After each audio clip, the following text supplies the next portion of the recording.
listen, this is John Wick. This is John Wick Part 4. So if you're not already on board the John Wick train and you just want to barrel headfirst into the most over-the-top, insane, well-choreographed, intense fight scenes that you've ever seen in your entire goddamn fucking life that might change the way that you view cinema itself, if you're not already on board for that, then there's no reason to be here, man. I don't think anybody going to see John Wick 4 is not already aware of what these movies are and what these movies give you and what they want to see out of these movies. Like, I would highly recommend, if you have not seen the John Wick franchise, to go back and start with Part 1. Obviously, not just to get the storyline. Not that the storyline of the John Wick franchise is necessarily the draw, but it does help to understand the lore, because there is a wide amount of lore and exposition to be had. But also, I think it's so amazing that this franchise has become so huge, because not only is this movie doing crazy numbers at the box office, but, you know, box office numbers don't always equate to good movies, of course, but the fact that this movie came from that original John Wick. It was just like, here's this little throwaway action movie with Keanu Reeves. The trailers weren't even that good. It wasn't even talked about that much. And the movie came out, and it was just so great that the word of mouth and sharing it around and watching on streaming services and everything just kind of built up. And every single movie after the original has elevated it. Like in John Wick 4, basically, I mean, I don't know exactly, but I would say probably the entire budget of the first John Wick movie is displayed in the first 15 minutes of John Wick 4.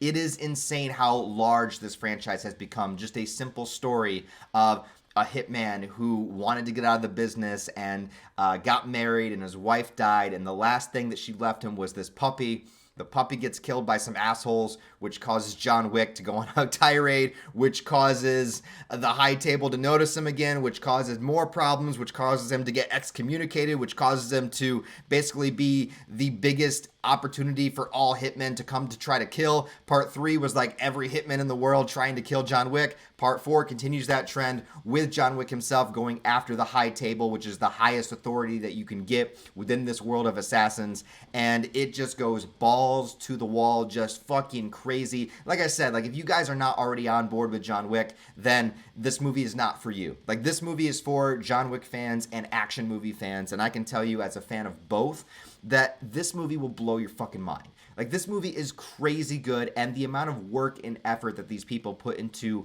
the action sequences and fight scenes is just out of control. This movie is the reason why there needs to be a best stunt performance or a best choreography category at the Academy Awards. Like, take out the 5 goddamn songs that we gotta sing for the best nominated song that take up way too much time. Take that out, add in either best stunt or best choreography, because John Wick 4 would win both. Honestly, John Wick 4 should probably be nominated for best cinematography also, because this movie looks beautiful. Every single location, there's these wide angle shots with characters that are standing in very specific positions, and the way that things are lit and the neon lights and how these castles and how these churches and nightclubs and how everything looks is just so beautiful to look at on the screen.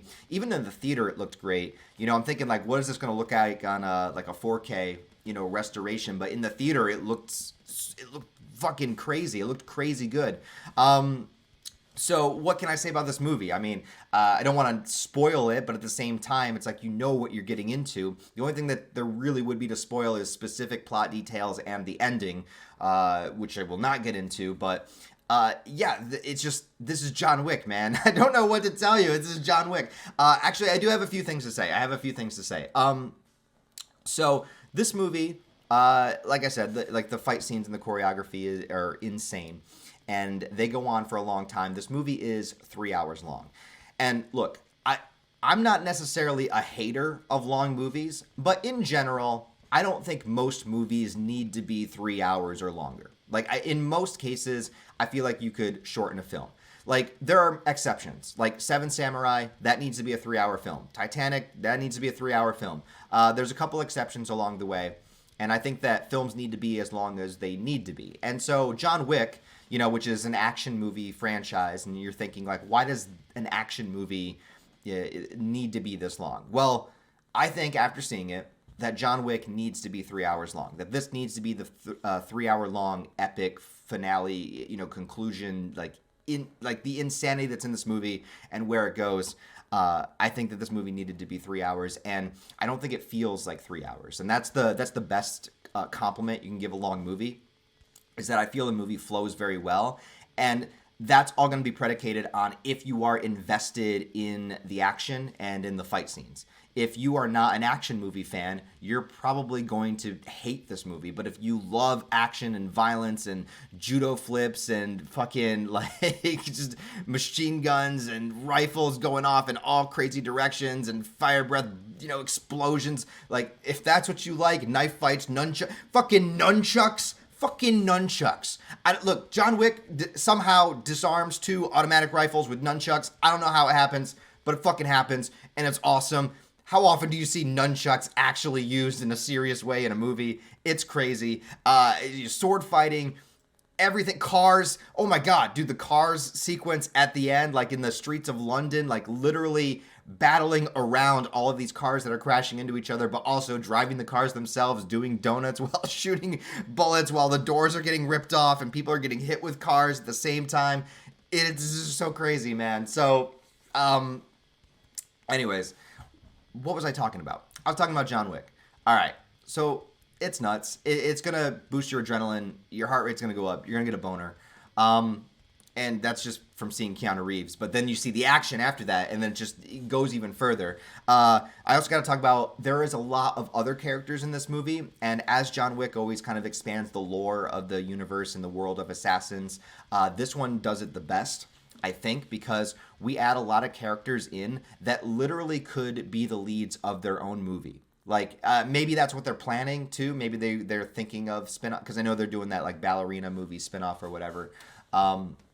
So maybe that was the intent, but I think that in this movie, I think that intent works because all of these characters are great. They're not just throwaway, obviously there are hundreds of like throwaway bad guys that John Wick just kills, right? But there's a lot of like big, powerful characters. Like we're coming to the climax. So there are characters that are on John Wick's level in this movie. Donnie Yen is the one I want to mention. Now, I've always been a huge fan of Donnie Yen ever since I was a little kid watching Jet Li movies, and he's in the American title was The Defender, but the Asian title was The Bodyguard from Beijing. So that's the first movie I ever saw with Donnie Yen. And I love this guy. He plays Ip Man. He's in the Ip Man movies. And they do throw a little Ip Man reference in this movie where he's fighting a guy, because there's a famous scene in Ip Man where he just like gets a guy in the ground and he just punches him like 50 times in the face. They totally do that in this movie as like a little nod to Donnie Yen and Ip Man, which was great. Now, Donnie Yen's a guy that I really, really like. He's one of, I guess, my favorite martial arts stars. One of them. He's be in the top 5, probably. And I was a little worried about Donnie Yen being in this movie simply because I know a lot of times, sometimes in action movies where they take like a Hong Kong star or like an overseas star and bring him in, they give him like a really small role, or, he only says like 2 lines, or he's only there at the very end to be the final bad guy to fight. They don't really give him a character. They just make him play the really strong guy. I was so happy that they gave Donnie Yen a real character to play. Like, not only do they make him do all these crazy action sequences, he's basically like John Wick's, not superior, but I guess peer. Like they're basically on the same level. And Donnie Yen has his own backstory that has its own tragedy, and he's got his own issues going on. He does play a blind assassin, so there is that extra aspect to it too. I know he played a blind character in the Star Wars movies too, so there's that. But so he's got a lot of creative ways that he fights in order to do that. And what I like about it too is they don't just make him like supernatural. Like, he's not Daredevil, like he's not super accurate when he shoots, obviously, because he's blind. But he does have a lot of other creative ways to kind of get around it. He has an emotional core that goes into his backstory, which is different than John Wick's, but understandable. And if you were to shift the perspective to a different point of view, Donnie Yen's character his name was Kane in the movie, could have been a main character. He could have been the main character of the movie if you were following his perspective. And I like that they gave him a lot of fight scenes. I like that they gave him fight scenes without John Wick being there. They allowed Donnie Yen to really flex his style, both acting-wise and martial arts-wise. And I couldn't be happier about that. I was so excited that they actually really allowed Donnie Yen to sink his teeth into something. He has a great reveal. Not his first reveal in the movie, but the first time he fights, where there's all this fighting going on. He's just sitting there like eating ramen noodles, like he don't give a fuck. And then they finally like, hey, you got to do something, and he's just like, sets the cup down. It's so good. It's great, and he's fantastic in the movie. Skarsgård as the main antagonist. Obviously, he's not a fighter, but he's a great actor, and he pulls a great presence to it. There's so many other characters. There's this like big Russian dude. I can't remember. I don't know the actor's name, and I can't even remember the character's name. But he is also insanely badass. There's a scene towards the beginning where like they're surrounded by guys with arrows, and the dude shoots an arrow, and he literally just like lifts his hand up and blocks it. Like I know they're all wearing like bulletproof suits and stuff like that, but just seeing him just be like, like block an arrow, it's just badass. There's a guy, Mr. Nobody. He's like a tracker dude, so he's really good at hunting people down and finding things. He knows a lot of information, and he's got like the dog with him as well. And of course, dogs have always kind of play a part in every John Wick movie. Also, this movie has a lot of callbacks to all of the originals, even like the very first movie. There's a scene in this movie where it's the perfect time to do it because they're doing a crazy stunt sequence that's never been done before in a John Wick movie, and it's probably the most badass one in the entire film. And as soon as it starts, they play the rave music from the very first John Wick, pulling the callback, and it's the scene that everyone's going to be talking about. It's where John Wick goes into a building, and there's bad guys everywhere, and the camera shifts to a POV, like overshot view, so you're seeing it from like the top of his head, going from room to room, fighting people, and you see people coming in from other sides. I don't know how they filmed it. Like, I'm sure they must have fudged it a little bit and put some cuts in. I don't know. It is an insanely long sequence that looks like there's no cuts, and there's so much choreography going on, and so many like not bystanders, but like stunt men that have to get shot and blown back and caught on fire and all of this crazy stuff, and you're just like, I don't know how they filmed it. I really don't. Like the car sequence, I get it, because I get you could add that in CGI. You can overlay them on top of each other, so they're not really fighting around, getting a ton of traffic. Maybe just like one or two cars. But that overhead sequence, I'm like, I guess you did that all in one take. I don't know how they did that. So that's insane. What else can I say about this movie, man? I really don't know. I guess that if you are an action movie fan, if you're a martial arts fan, gunfighting, whatever, if you like action movies, this is like the action movie of our generation, our action franchise. Like, there are so many other action franchises that get stale over time. Everyone loves the first Die Hard, but the sequels, Die Hard 3 is pretty good, but you know what I'm saying. Or like the Terminator franchise that fails after time, or all these action movie franchises that have like a really good beginning and then fall off. John Wick just consistently sets the bar higher in every single movie. And maybe you like the first movie best because of the simplicity, and I can understand that. But I think it's undeniable that the action sequences, the fighting, the stunt choreography, the action elements, and the story elements of expanding the lore just consistently get better over time. And I can't think of another action franchise that made it to part 4 where you could literally argue that part 4 is the best. And I think it is. I really do. I think that you can watch all of these movies as like one long story. I mean, the first 3 movies basically take place over the course of like 4 or 5 days.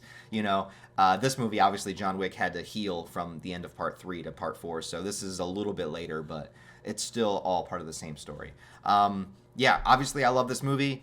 This movie is for a particular kind of person, so if it's not your thing, and I think by part 4 you would know that or not, yeah. But if it is your thing, this movie is the fucking, like, godfather of gun fu crazy choreography films. So, I say go see John Wick Wick 4. That's what I have to say. So if you guys saw John Wick 4, what did you think about it down below? Leave me your thoughts, comments, opinions, everything you want to say about the movie. Other than that, guys, thanks for watching this video, and I'll talk to you next time.